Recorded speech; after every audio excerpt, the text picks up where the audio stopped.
Hi, this is Dr. Andy. Thanks for tuning in today. You know, we professors who pride ourselves in our teaching, we try to do a good job, but we don't always know for sure. We create fascinating assignments. We fill our syllabi with appropriately challenging texts. We write lectures that crystallize the best points about a literary text. And then we engage with our students. We ask them questions. We divide them into groups. We help them make discoveries. We hone their appreciation of great literary texts. That is the plan. But do we succeed? We don't always know, in part because our students, in a certain way, are obligated to be there. They have to take the classes to satisfy their majors. The advanced writing classes that I teach at UC Davis, they satisfy a writing requirement. Our students are required to take these classes before they graduate from UC Davis. And well, they should.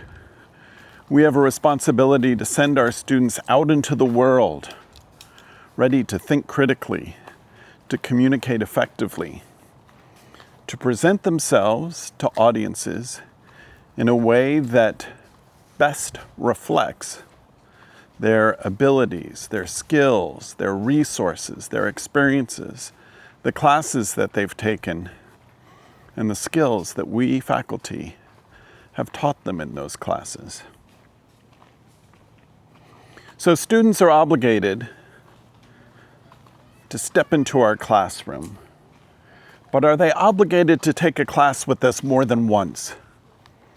That is often a signal that one's doing a good job. And so a student who finds an excellent professor and takes a class with that professor over and over again, that student is doing herself a favor, but she's also doing the professor a favor. I'll give you an example. In the winter and spring of 1987, oh, we're going far back now, Dr. Andy. I was an undergraduate in 87. That was the year I met my wife, Kate. But before I met my wife, Kate, I took a class with Christopher Ricks. Now, I think he's 91 now known as Sir Christopher Ricks, because Queen Elizabeth II herself held a sword over each of his shoulders and knighted him. I've taken a class with a knight, but not just one class. In the winter and spring of 87, I snuck into Christopher Ricks's Becket and Death class. And then when I returned, I enrolled in William Arrowsmith, the great and famous translator, William Arrowsmith's class on T.S. Eliot and the European tradition. And because Professor Arrowsmith became ill about halfway through the semester, Christopher Ricks came in and finished off that class. He had recently written his book called T.S. Eliot and Prejudice. So that was in 1988. Also in 1988, I took Shakespeare with Sir Christopher Ricks. What a scholar he was. Listening to Christopher Ricks lecture in class was like hearing the best minds on literature collected by the BBC.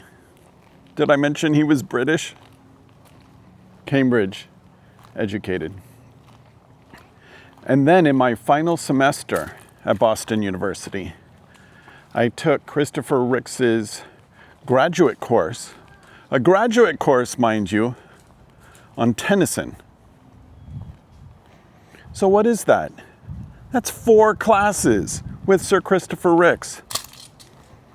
Arguably one of the best faculty members ever to teach at Boston University. And I got to take 4 classes with him as an undergraduate. Well, as many of you know who have been paying attention and keeping score, I don't think anyone's been keeping score. In the fall of 2005, I taught a close reading of poetry to over 100 students. Among them was my student Katie. Katie must have enjoyed the class because she and her classmate Randall, they signed up for a directed study in the following quarter on 20th century poetry by women.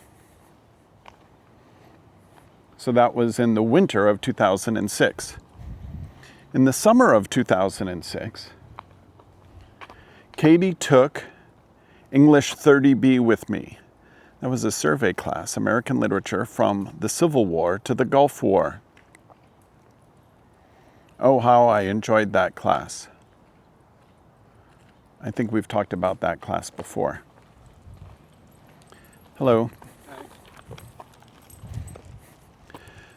So you'd think after those 3 classes, Katie would be done with me. But then, in the fall of 2006, 1 year and 4 classes later, Katie took an advanced essay writing class with me, the personal essay.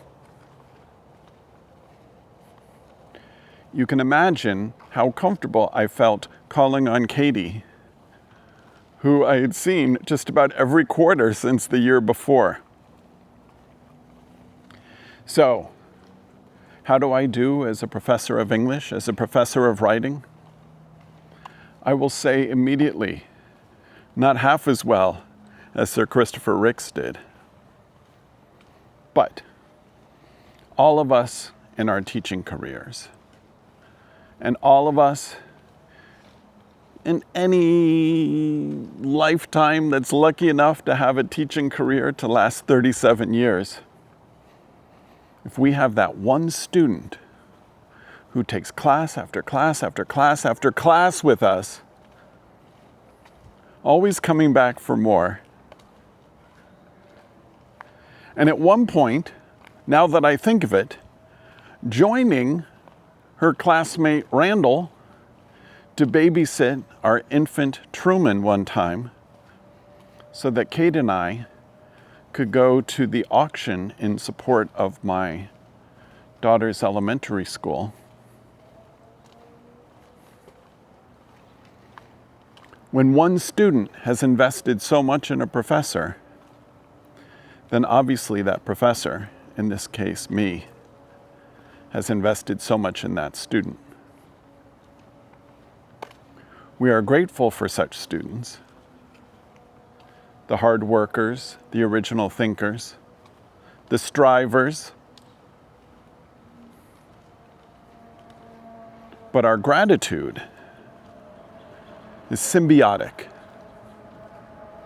We know that this particular student has voted with her feet, voted with the registrar to enroll in so many of our classes, thus reminding us that for at least one student, we're doing a good job as professors. And as this entire project is about gratitude, I'm now going to close with my deep gratitude for my student, Katie. Thank you, Katie. And thanks to all of you for making it to the end of another one of these videos about my students. It's an odd, if not unique, brand of videography. One for which no reasonable person has said, you know what? I think there's a fruitful niche there. Well, in this case, the riches may not be in the niches unless the riches are fond memories of great students. My name is Dr. Andy. I'll see you next time on Diary of a Quizmaster. Bye-bye.